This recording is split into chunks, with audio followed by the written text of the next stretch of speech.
কি প্রজেক্ট বানিয়েছো এটা? ভাইয়া আমাদের হচ্ছে আমরা এই বিজ্ঞান মাধ্যমে দুইটা প্রজেক্ট করেছি। তার মধ্যে একটা হচ্ছে ওভারলোডিং ডিটেক্টর, যেটা হচ্ছে এটা, আর একটা হচ্ছে গ্যাস লিকেজ ডিটেক্টর। মেইনলি আমাদের এই প্রজেক্টটা ডিজাইন করা হয়েছে যারা ওভারলোড, অসাধু যারা ড্রাইভার আছে তারা তাদের গাড়িতে বিভিন্ন ধরনের ওভারলোড নিয়ে রাস্তার ক্ষতি করছে, সেক্ষেত্রে বিভিন্ন ধরনের অ্যাক্সিডেন্ট সংঘটিত হচ্ছে। এ থেকে রক্ষার জন্য আমরা এই মেকানিজম ব্যবহার করতে পারি রাস্তায়।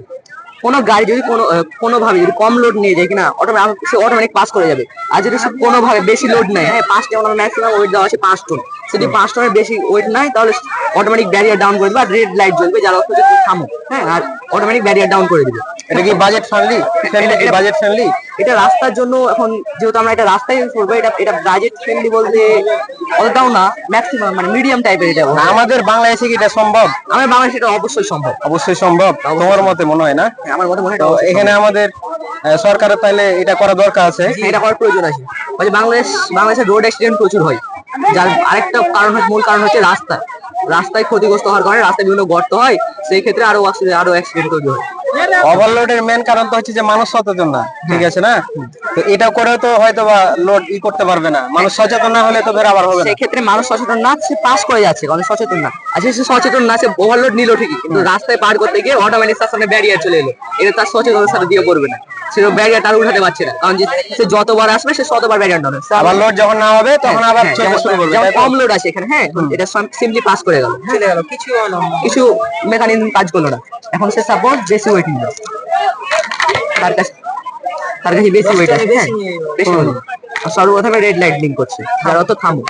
দ্বিতীয় স্টেপে এসে অটোমেটিক ব্যারিয়ার ডাউন, সে আর সামনে যেতে পারবে না, তাকে অবশ্যই পিছনে গিয়ে প্রথমে মালিকা, এটা সামনের গাড়িগুলোকে যাওয়ার দায়িত্ব হচ্ছে ট্রাফিক পুলিশ, সেই ব্যারিয়ারটাকে উঠাবে সুইচের মাধ্যমে, সেক্ষেত্রে এটা বারবার গাড়িকে ছেড়ে দিবা। তাহলে এটা কি শুধু ব্রিজের ক্ষেত্রে না যে কোনো রাস্তায়?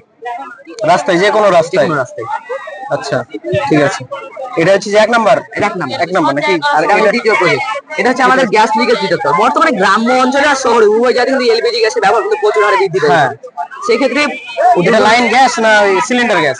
এটা সিলিন্ডার গ্যাসের। আচ্ছা, অনেক জায়গায় তো আবার লাইন গ্যাস আছে, আমাদের লাইন গ্যাসের ক্ষেত্রে আমরা ব্যবহার করতে পারি। গাজীপুরে যেরকম আছে, বেশ কিছু জায়গায় আছে দেখা যাচ্ছে লাইন গ্যাস। এক কথায় বলতে গেলে এটা গ্যাস লিকেজ ডিটেক্ট করতে পারে, যে কোনো জায়গায় যদি গ্যাস লিক হয় তাহলে এটা ডিটেক্ট করবে, লাইন হোক আর সিলিন্ডার হোক, যে কোনো জায়গায়। ঠিক আছে, কি কাজ করে এটা গাছটা এখন বর্তমানে ছোট বাচ্চা কোনো গ্যাস অন করে দিল বা সিলিন্ডারের মধ্যে থেকে গ্যাস লিক হচ্ছে, সেক্ষেত্রে আমরা নাক অব্দি না পৌঁছে বুঝতে পারছি গ্যাস লিক হচ্ছে, ততক্ষণে পুরো রুমে গ্যাসটা ছড়িয়ে যায়। সেক্ষেত্রে আমরা এটা সিলিন্ডারের পাশে রাখতে পারি বা আমরা গ্যাসের চুলার উপরে, হ্যাঁ। আচ্ছা, আর এর সেন্সরের কাছে যখন গ্যাস পৌঁছবে, অল্প পরিমাণ গ্যাস যদি পৌঁছে, হ্যাঁ, তাহলে এটা বিপ করতে শুরু করবে, রেড লাইট আলো ব্লিঙ্ক করাবে, যার কারণে আমরা বুঝতে পারবো আমাদের বাসায় গ্যাস লিক হচ্ছে, প্রয়োজনীয় পদক্ষেপ নিব আর আমরা দুর্ঘটনার হাত থেকে বাঁচতে পারবো। আমাদের চেক আপ করাও, অপেক্ষা করতে হয়, চালু হয়, চালু করে। হ্যাঁ চলছে ভাই, একটা ভিডিও চলছে। হ্যাঁ ভিডিও চলছে, হ্যাঁ ওই যে ভিডিও শুনতে পাচ্ছেন ভাইয়া? মানে এখানে সাউন্ড দিবে, তাই তো? সাউন্ড দিবে। আচ্ছা, রেড লাইটও জ্বলছে কিন্তু মানে আলোর জন্য বোঝা যাচ্ছে না। হ্যাঁ জ্বলছে, বুঝতে পারছি। ধন্যবাদ ভাইয়া। কি হয় ভাই এটাতে?